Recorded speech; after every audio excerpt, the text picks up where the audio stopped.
할렐루야. 1월 17일 1월 세 번째 주일 예배, 우리 모두 조용히 하나님 앞에 기도하심으로 예배 드리도록 하겠습니다.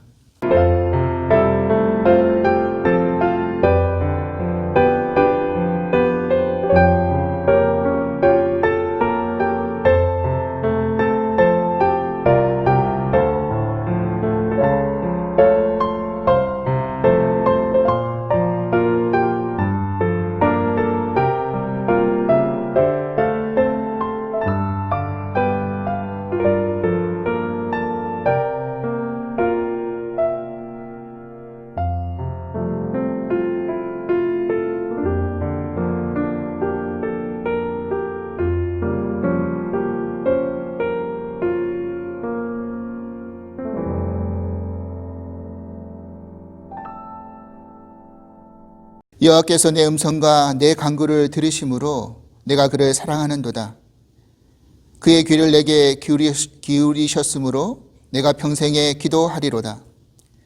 사랑의 줄이 나를 두르고 수월의 고통이 내게 이르므로 내가 환난과 슬픔을 만났을 때에 내가 여호와의 이름으로 기도하기를 여호와여 주께 구하오니 내 영혼을 건지소서 하였도다. 여호와는 은혜로우시며 의로우시며 우리 하나님은 긍휼이 많으시리로다. 여호와께서는 순진한 자를 지키시나니 내가 어려울 때에 나를 구원하셨도다. 내 영혼아 내 평안함으로 돌아갈지어다. 여호와께서 너를 후대하심이로다. 주께서 내 영혼을 사망해서 내 눈을 눈물에서 내 발을 넘어짐에서 건지셨나이다. 아멘. 우리 다 함께 복음성가 시선 함께 찬양하시겠습니다.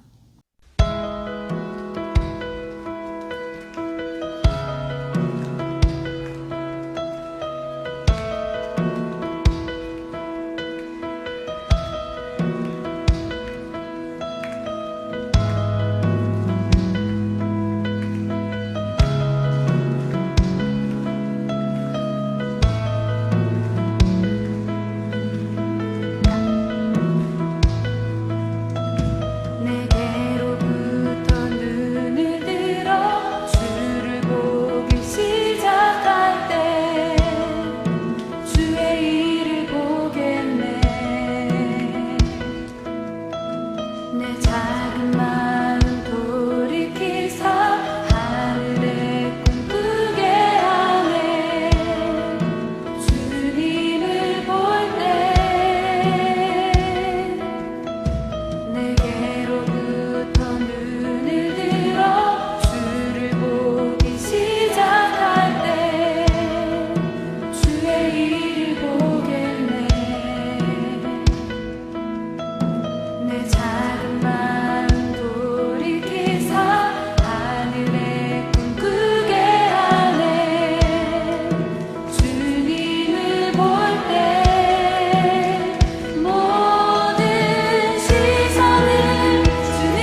사랑과 은혜 하나님, 우리는 불확실한 미래의 시간 속에서 가장 확실한 구원의 소망 가운데 살아가고 있습니다.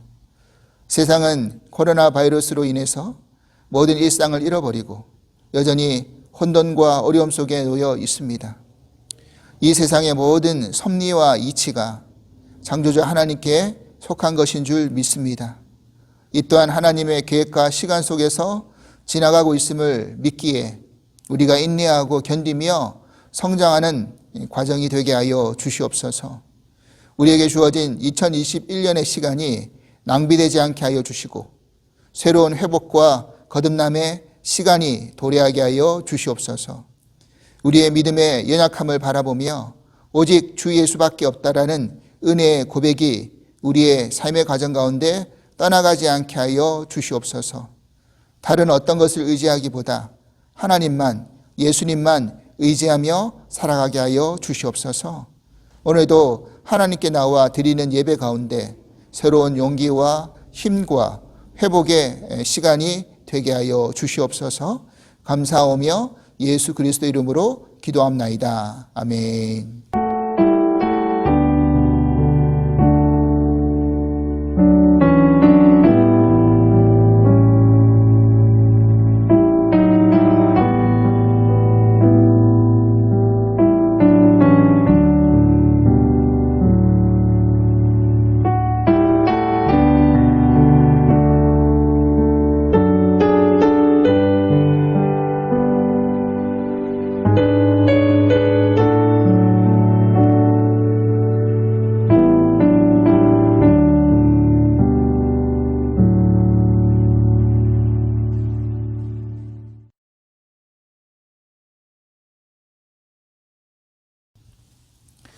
오늘 우리에게 주어진 하나님 말씀은 창세기 39장 1절에서 6절과 19절에서 23절 말씀입니다.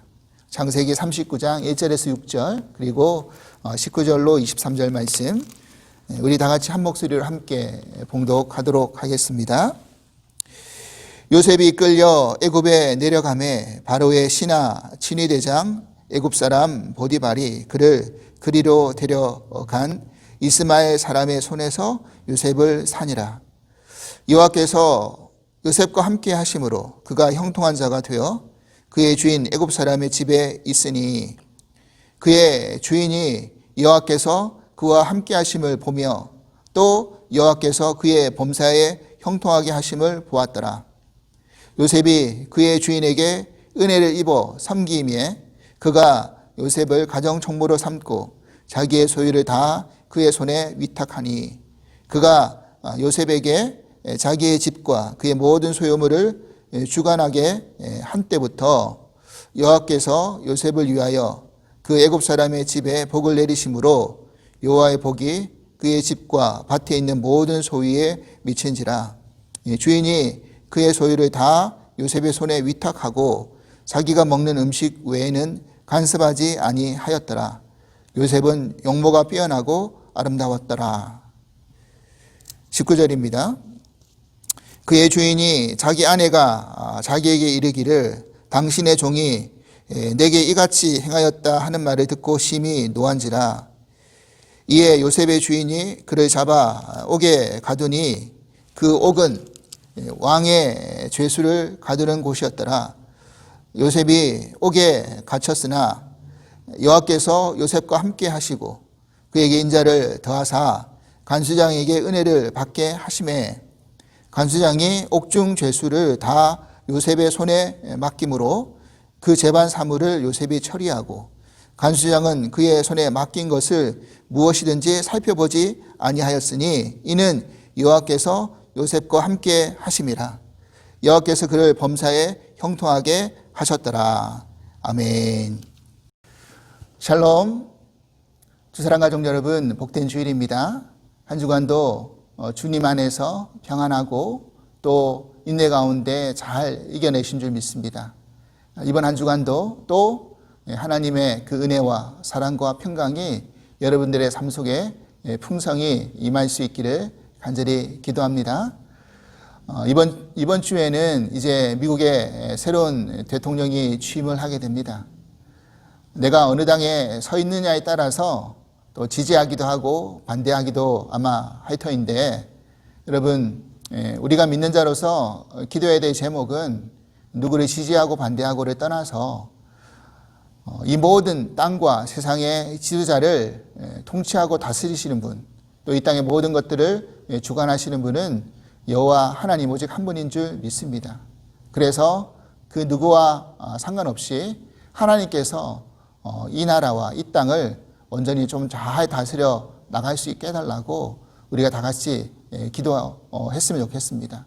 그래서 분열과 다툼과 또 그런 싸움이 아니라 정말 화합과 또 평화와 온전함으로 이 땅의 모든 그런 어둠은 물러가고 밝은 빛이 임할 수 있기를, 특별히 이 코로나 전국도 빨리 회복이 되어서 우리의 일상도, 우리의 믿음의 생활도, 또 우리의 삶의 모습들도 다 온전해질 수 있는 그런 한 해가 될 수 있기 위해서 계속해서 여러분 기도 부탁드립니다. 오늘은 형통 두 번째 시간인데, 이런 것이 형통인가요? 라는 말씀의 제목으로 함께 은혜 나누고 싶습니다. 우리는 지난주 히스기야 왕의 그 형통을 생각해 보면서 어떻게 하면 형통할 수 있느냐라는 주제를 가지고 함께 말씀을 나누었습니다. 오늘은 형통의 두 번째 시간인데, 여러분 성경 가운데 형통하면 떠오르는 또 유명한 인물이 한 명 있죠. 그것은 바로 오늘 우리가 본문에서 읽었던 요셉입니다. 그런데 우리가 요셉의 형통을 가만히 살펴보면 우리가 던질 수 있는 질문, 아니 의문은 이런 게 형통인가, 그렇게 생각할 수 있다는 사실입니다. 창세기에 요셉의 그런 생애 기록을 살펴보면 요셉의 생애 속에서 형통이라는 단어가 3번 등장함을 알 수 있습니다.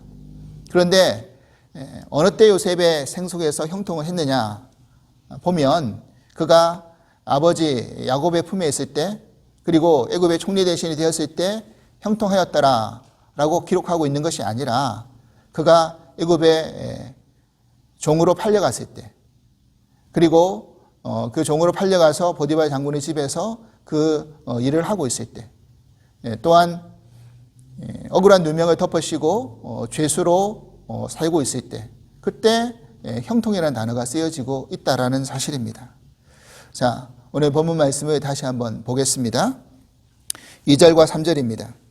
여호와께서 요셉과 함께 하심으로 그가 형통한 자가 되어 그의 주인 애굽 사람의 집에 있으니, 그의 주인이 여호와께서 그와 함께 하심을 보며 또 여호와께서 그의 범사에 형통하게 하심을 보았더라. 23절입니다. 간수장은 그의 손에 맡긴 것을 무엇이든지 살펴보지 아니하였으니 이는 여호와께서 요셉과 함께 하심이라. 여호와께서 그를 범사에 형통하게 하셨더라. 아멘. 여러분 어떻습니까? 이 본문을 처음 읽어보면 잘 이해가 되시겠습니까? 여기서 쓰여진 이 형통이라는 히브리어 단어가 찰라흐라는 그런 원형 단어로 우리가 알 수 있는데, 이 찰라흐라는 이 단어의 의미는 뭐냐면, 어떤 일을 향해 갈 때 아무런 막힘 없이 더 나아지는 그런 상태처럼 어떤 일들이 잘 되어져 가는 것, 이것을 의미합니다. 하지만 요셉의 상황이 만약에 그런 의미의 형통이라고 한다면 우리가 일반적으로 생각할 수 있는 그 형통의 의미와는 너무나 거리가 멀다라는 것을 느끼게 됩니다. 생명부지 애굽의 땅에서 종생활하는 것이, 그리고 죄수 생활하는 것이 형통이라고 누가 생각할 수 있겠습니까? 더군다나 요셉이 그럴 만한 어떤 죄라든지 잘못이 있어서 마땅히 받아야 될 그런 벌이라고 한다면 그나마 이해할 수 있겠지만, 사실 그런 것도 아니잖아요. 혹자는 아마 이렇게 생각할 수도 있습니다. 요셉이 애굽의 그런 종으로 팔려간 이유는 그런 형들의 시기와 질투가 있었지만, 그 질투 때문이었지만 사실 그 원인의 제공은 요셉이 한 게 아닌가. 요셉이 2번씩이나 자기가 꾼 꿈을 괜히 이야기를 해가지고 그 꿈을 풀어보니 형과 아버지가 자기에게 절한다. 그런 이야기를 들으면 형들이 누가 좋아하겠느냐. 더군다나 요셉은 아버지가 입혀준 채색 옷을 입고 다니면서 형들은 들에서 열심히 일하고 있을 때 형들이 어떻게 일하는지에 대한 것을 아버지 야곱에게 전달하는 그런 일들을 하는 것을 보면서 얼마나 얌체처럼 느꼈을까. 그렇기 때문에 미움받고 시기 질투를 받아서 애굽의 노예로 종으로 팔려간 게 아닌가. 그렇게 생각할 수도 있습니다. 그런데 사실 요셉이 꾼 꿈은 자기가 그렇게 되고 싶어서 꾼 꿈이 아니죠. 그 요셉의 꿈은 하나님이 요셉에게 꾸게 하신 꿈이었습니다. 더군다나 요셉이 아버지에게 떼를 써가지고 나만 채색 옷을 입혀달라고 한 것도 아니었죠. 그것은 야곱이 전적으로 요셉을 편애함으로 형들과 다른 채색 옷을 요셉에게 입혀줬던 겁니다. 더군다나 요셉에게 형들이 어떤 일을 하고 있는지, 일 잘하고 있는지를 나에게 알려달라고 했던 것도 요셉이 자원한 게 아니라 아버지 야곱이 요셉에게 맡긴 일을 요셉은 그냥 성실히 순종하면서 수행했던 것뿐이었다라는 것이죠. 더군다나 보디발 장군의 집에서 그런 종살이 할 때도 그의 아내가 날마다 요셉을 유혹을 했죠. 나와 동침하자. 그런데 그러한 것이 오히려 하나님 앞에 죄가 된다는 것을 알고 그것을 피하려고 하다가 오히려 누명을 덮어 쓰게 된 것이죠. 그러니까 요셉은 그냥 성실하게 생활하고 그리고 하나님께 죄를 짓지 않으려고 그냥 믿음 생활 열심히 한 것밖에 사실은 없다라는 것입니다. 그런데 그에게 주어진 결과물은 종살이였고 노예 신분이었다라는 사실입니다. 그렇게 억울함을 당하고 또 제3자의 입장에서 보더라도 그런 것이 어떻게 형통이라고 말할 수 있겠는가 충분히 생각할 수 있는 문제죠.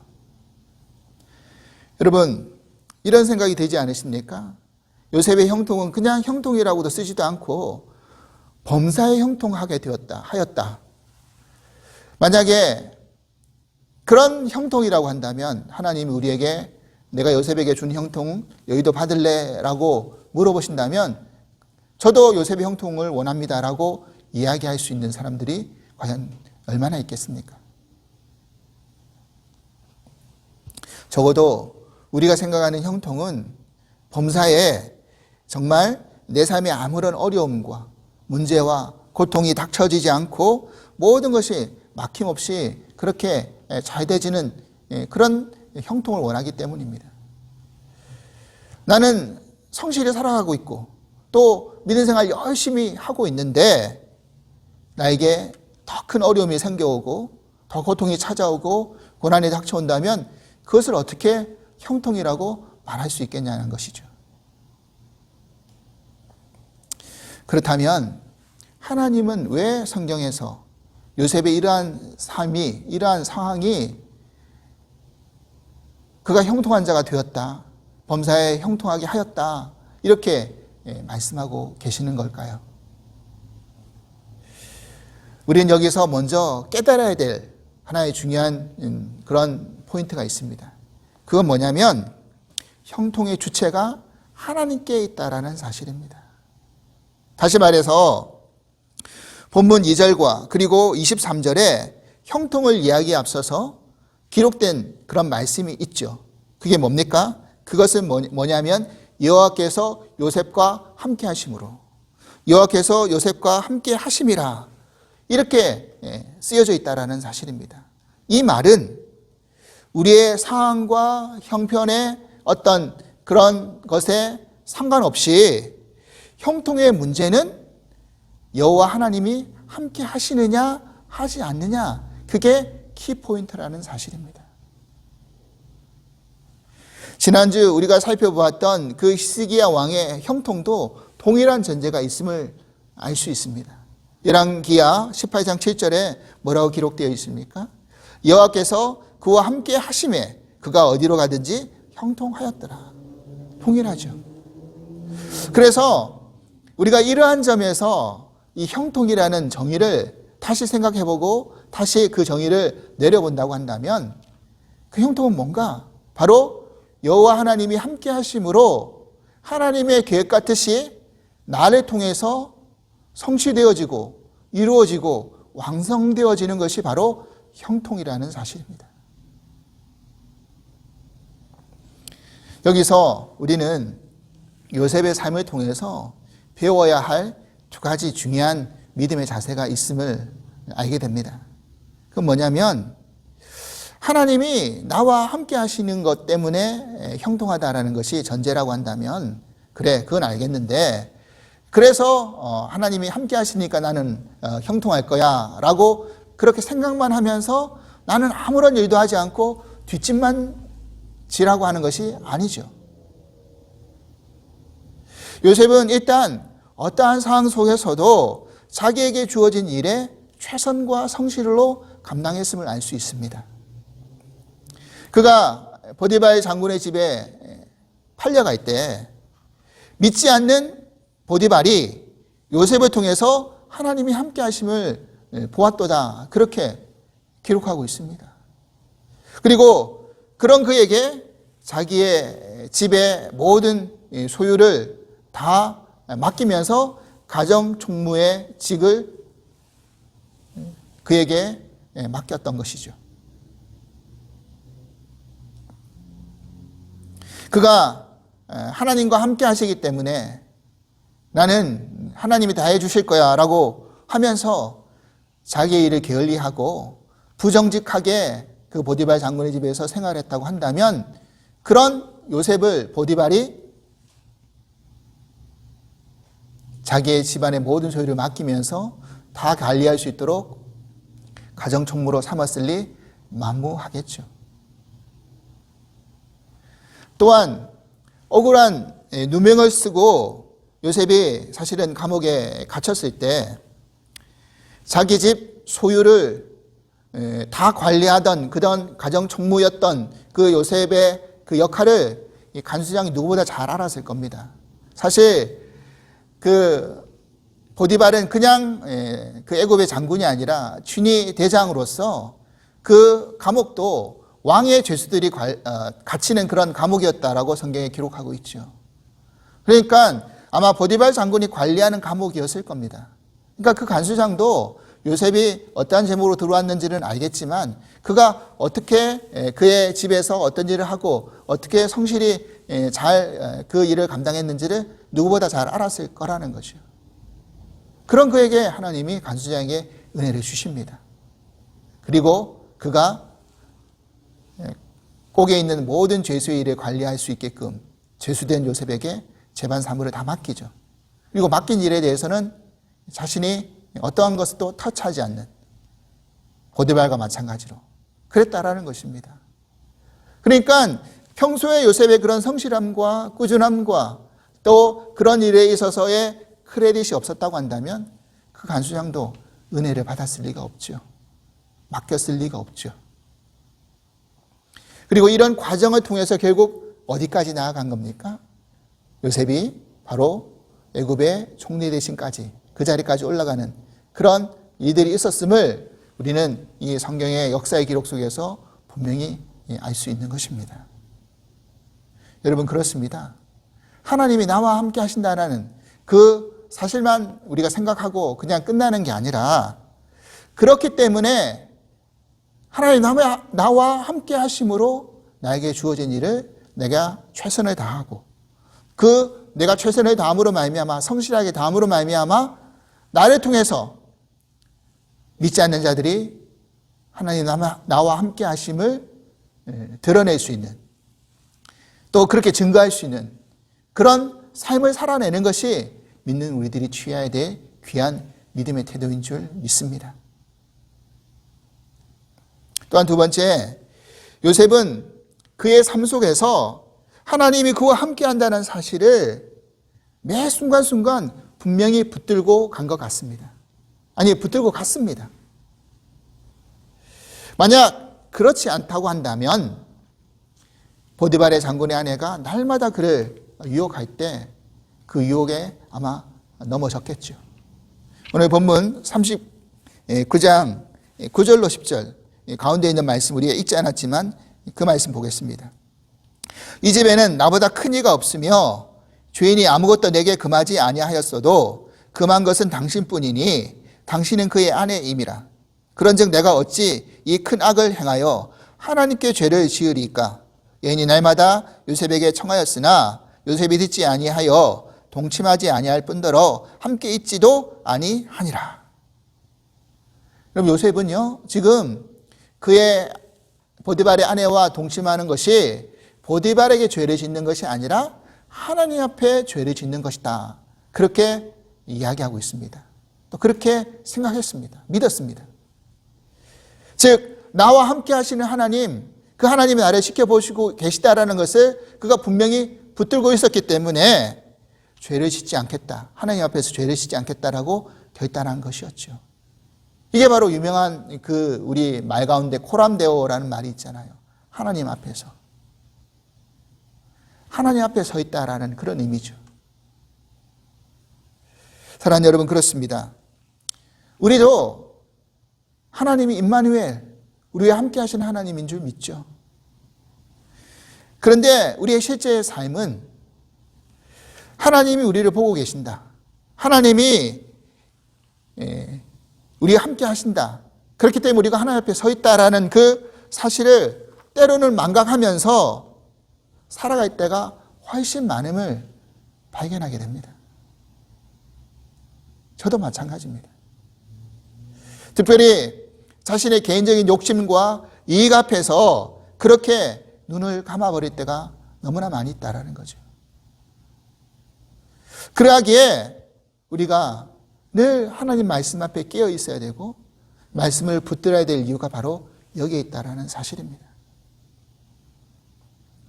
저는 요셉의 삶을 묵상하다가 과연 요셉은 어떻게 그 어린 나이에 하나님이 나와 함께 하신다, 자신과 함께 하신다는 사실을 그렇게 붙들면서 자기에게 주어진 일을 그렇게 성실히 감당하고 또 하나님 앞에 죄를 범하지 않으려고, 그리고 자신의 상황이 더 종에서 죄수로 그렇게 나락으로 더 떨어지는 그런 상황이 악화되고 있음에도 불구하고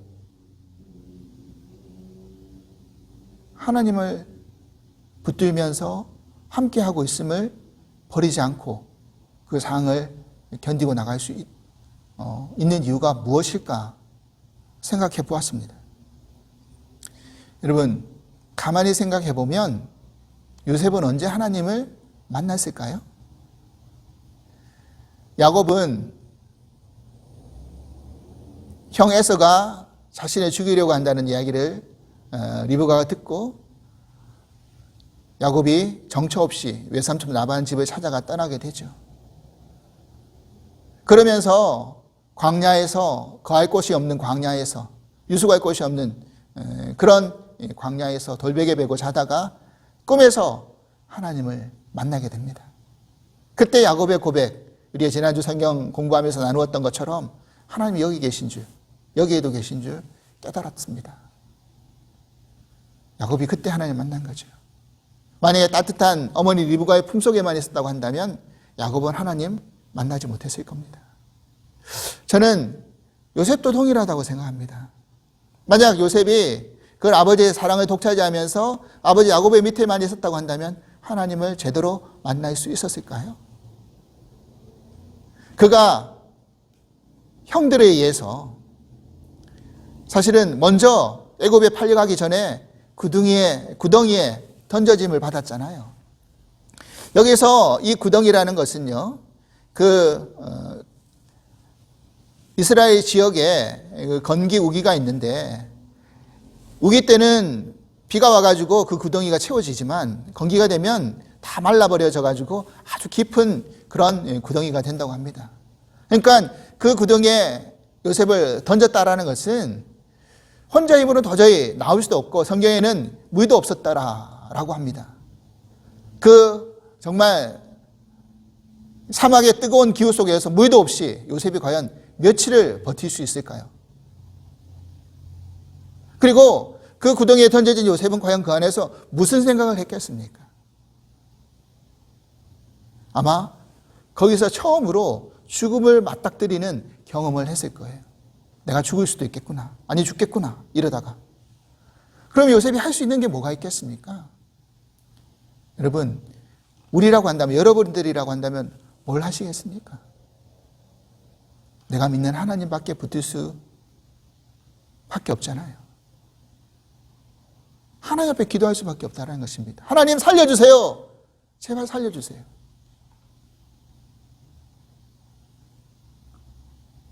근데 그때 은혜가 찾아오죠. 바로 형제 중에 유다가 다른 형제들을 설득해가지고 그를 그냥 내버려 두지 말고, 저기에 내버려 두지 말고 그냥 차라리 우리가 눈에 보이지 않는 먼 곳에 그냥 팔아버리자. 그래서 애굽으로 내려가는 이스마엘 사람들에게 요셉을 건져내서 팔아버리죠. 저는 이때 요셉이 어린 나이지만 그 인생에 경험할 수 있는 그런 최악의 상황을 그때 경험했다라고 생각합니다. 바로 죽음을 눈앞에서 목도한 것이죠. 근데 죽을 그 고비에서 건져냄을 받고 살아남을 받은 거 아닙니까? 그때 하나님이 나를 건져내셨다 생각하지 않았겠습니까? 살려주셨다 생각하지 않았을까요? 그 하나님의 만나는 경험을 요셉이 했던 것입니다. 그러니까 한번 죽다가 살아난 그 경험은, 그리고 그 과정 속에서 하나님과 함께 하신다는 사실을 깨달았던 그 경험은, 그 사실 하나만으로도 요셉에게 있어서 종살이를 하더라도, 죄수 생활을 하더라도 성실과 열심으로, 또 어떤 유혹 속에서도 그 유혹을 넘어설 수 있는 그 결단과 믿음을 지킬 수 있는 그런 충분한 계기가 될 수 있었다라고 생각을 하게 됩니다. 저는 여기서 요셉이 부활의 경험을 한 것이라고 생각을 합니다. 여러분, 그러하기에 우리의 믿음도 사실은 마찬가지입니다. 한번 죽음의 구덩이에 한번 들어가 봐야 되는 거죠. 거의 죽기 직전까지의 그런 상황 속에서 들어갔다가 다시 건짐을 받을 때, 그 상황 속에서 하나님을 만났을 때 그 만난 하나님이 진짜 하나님이죠. 그리고 그 하나님의 그 놀라운 은혜와 사랑 때문에 우리 믿음이 더 성장해 나가고 성숙되어져 온전해져 나가는 것을 깨닫게 됩니다. 그리고 더 한 발 더 나아가서 결국 요셉의 삶은 누구의 모형이 되는 겁니까? 바로 예수 그리스도의 모형이 되는 것입니다. 여러분, 요셉이 고난을 받은 것은 자기의 죄 때문이 아니라고 했잖아요. 누구 때문에 받은 겁니까? 타인 때문에 다 받은 겁니다. 타인의 문제로 받은 거죠. 그런데 예수님이 십자가에서 누구 때문에 고난을 당하셨습니까? 예수님 죄 때문에 고난 당하셨습니까? 아니죠.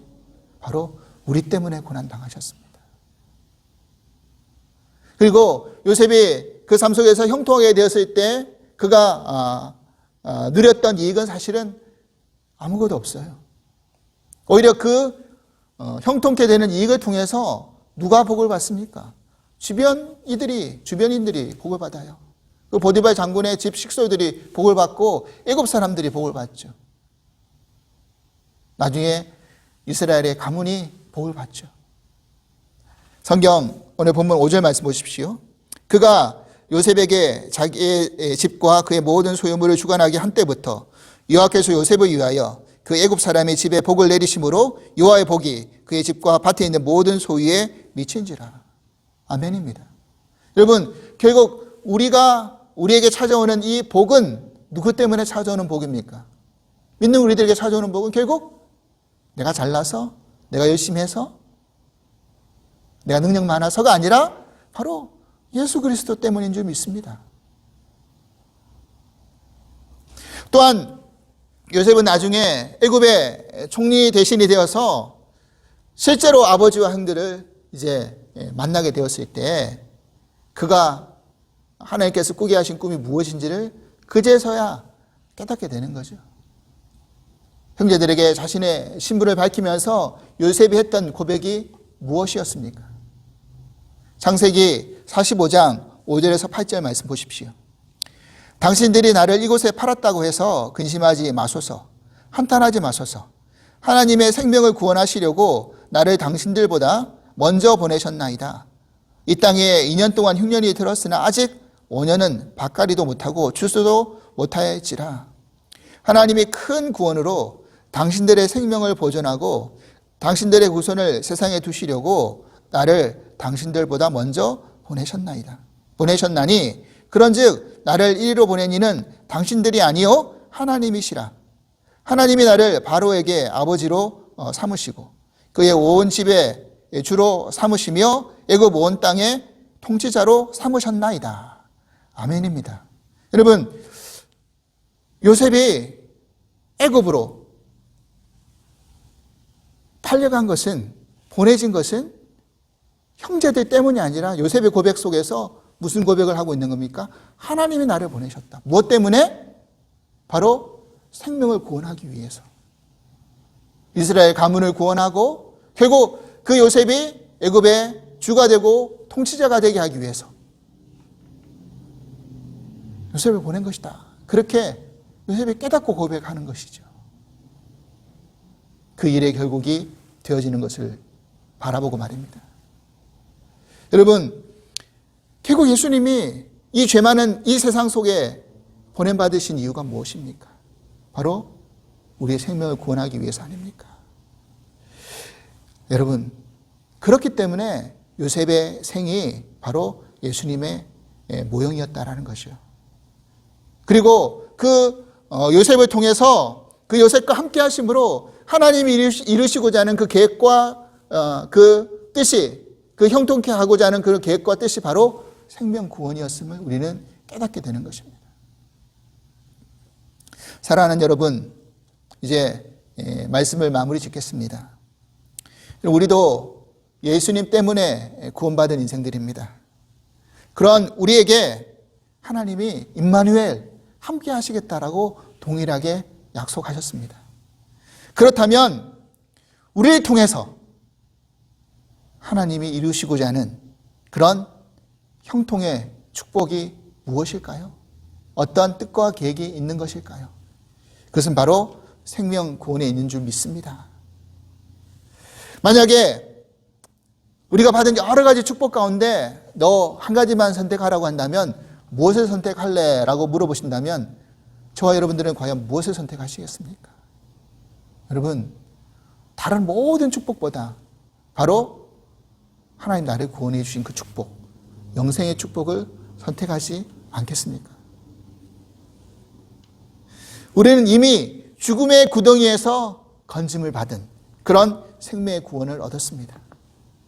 그렇다면 우리도 요셉처럼 애굽이라는 세상에 보냄을 받았는데 그 세상 속에서 주어진 사명에 최선을 다하면서 하나님이 함께 하심을 믿지 않는 이들에게 드러내고 어떤 유혹이 찾아오고 또 고난이 닥쳐온다 할지라도 하나님이 나를 통해서 이루시고자 하는 그 생명 구원의 계획이 있다라는 그 사명을 분명히 붙들고 우리가 살아간다고 한다면, 그리고 그 자리를 지킨다고 한다면 이 고난이 지나가고 고통이 끝났을 때 하나님의 계획이 우리를 통해서 온전히 드러나게 될 줄 믿습니다.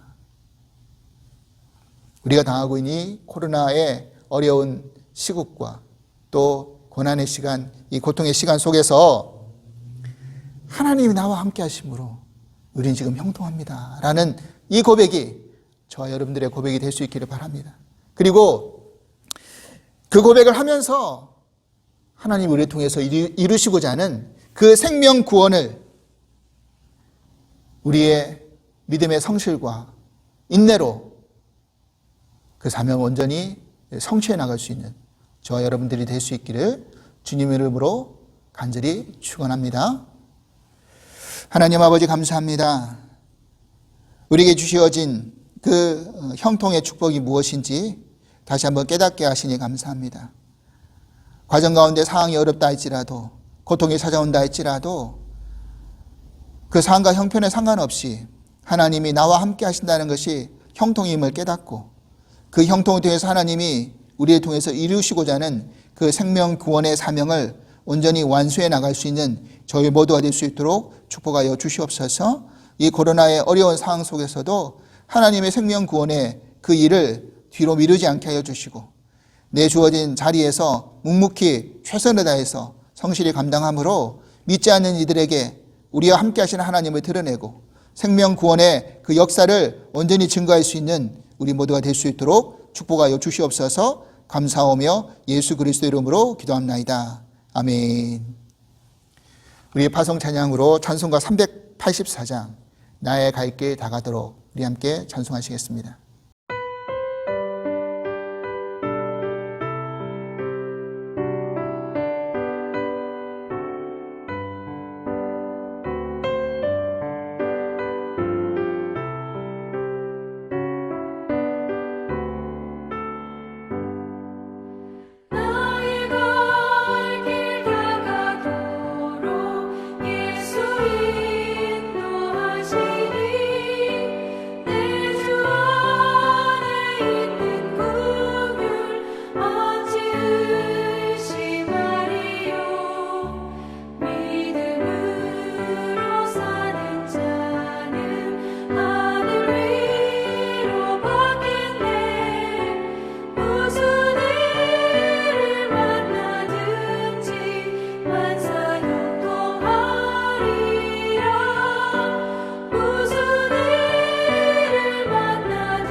이제는 우리 주 예수 그리스도의 크신 은혜와 사랑과